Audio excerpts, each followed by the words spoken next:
A hearty welcome to this session of Wisdom Tales on Vedica Online.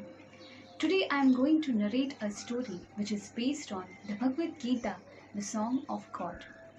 Many a times while reading the scriptures, we come across some statements which we feel may be incorrect. Many questions come in our mind like, are these statements true? Is it really possible? Even I was such a person who used to think like that. But after reading this story, all my doubts got disappeared. And I am sure that after hearing today's story, even you will feel the same. So let's get started.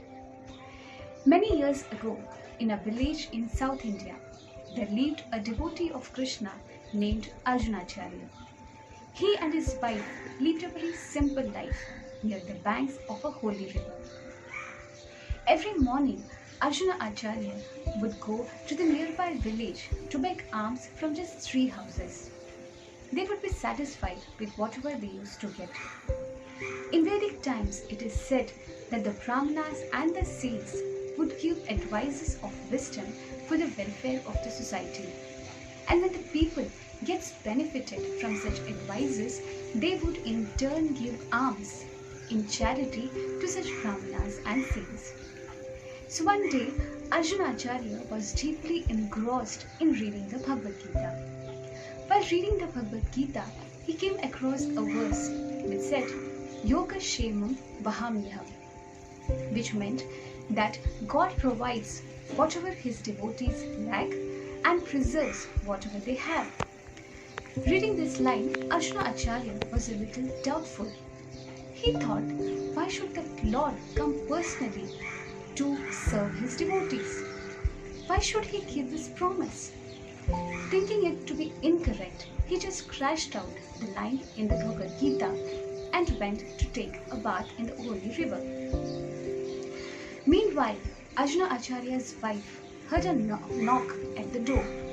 When she opened the door, she saw 2 handsome-looking boys in front of her. One had a glowing bright complexion with brilliant blue clothes, and the other one had a bluish black complexion with golden yellow garments. They were carrying heavy baskets which were tied on a long stick. On seeing Arjuna Acharya's wife, they said, "O mother, our guru, our spiritual master, Arjuna Acharya has sent all these food items to be delivered to you." Arjuna Acharya's wife was astonished to see those food items because the baskets contained vegetables, fruits, milk, curd, and a variety of grains. She said to those children, "My husband, Arjuna Acharya, never mentioned that he had any disciples." The children placed the pots and the baskets on the ground and they just turned their back to leave. Arjuna Acharya's wife was taken aback to see the marks and bruises on the back of those children. She asked them, "O children, who has beat you so mercilessly?"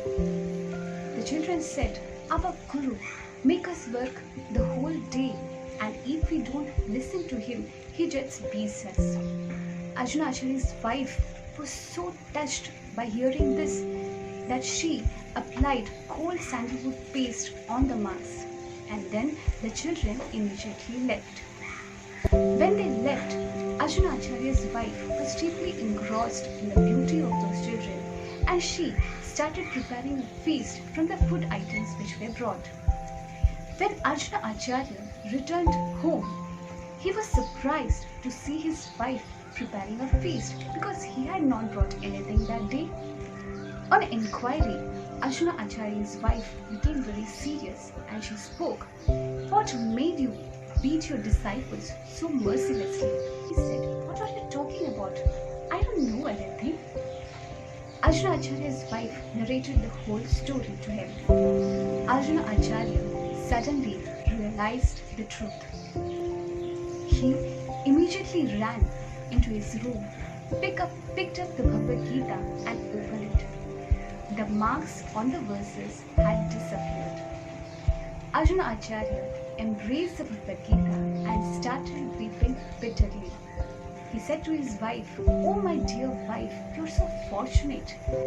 The children who had come at your doorstep were none other than the Supreme Lords, Krishna and Balram." He further said, "Oh, my Lord, what a fool I am. I doubted your words. The words which are written in Bhagavad Gita are non-different from you, and I doubted them." Saying this, he started shedding tears of repentance. This story teaches us three things. The words of the Bhagavad Gita and the Lord Himself are non-different. We should give respect to the holy book Bhagavad Gita in the same way as we respect Lord Krishna. Secondly, Lord Krishna comes personally to take care of his devotees. God provides whatever his devotees lack and preserves whatever they have. And thirdly, when we are faced in our life with difficult situations, we ask for answers to the God through prayers. And the Lord answers our prayers through the words of Bhagavad Gita. I hope you like this story today. Stay tuned for yet another session of Wisdom Tales on Vedica Online. Till then, be healthy, be safe. Namaskar.